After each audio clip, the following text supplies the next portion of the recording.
వాతావరణ శాఖ హెచ్చరికల నేపథ్యంలో రానున్న వర్షాలకు వరద ప్రభావానికి లోనయ్యే వివిధ ప్రాంతాల్లో యుద్ధ ప్రాతిపదికన చర్యలు చేపట్టేందుకు సంసిద్ధంగా ఉండాలని నగరపాలక సంస్థ కమిషనర్ సూర్యతేజ అధికారులను ఆదేశించారు.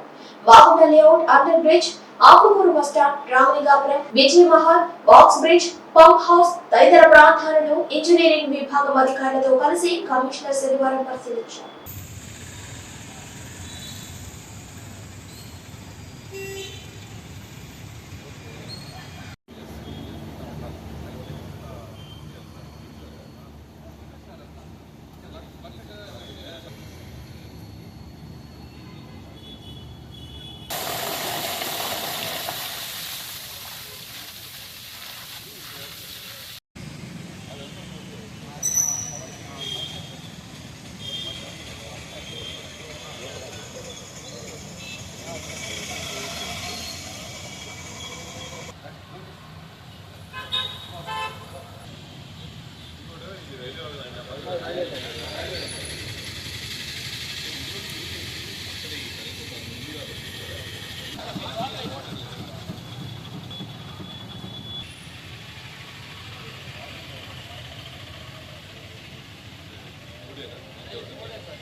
ఇక్కడ కూడా సేమ్ ప్రాబ్లం రాలంగా కూడా ఎక్కువ వాటర్ వచ్చారు.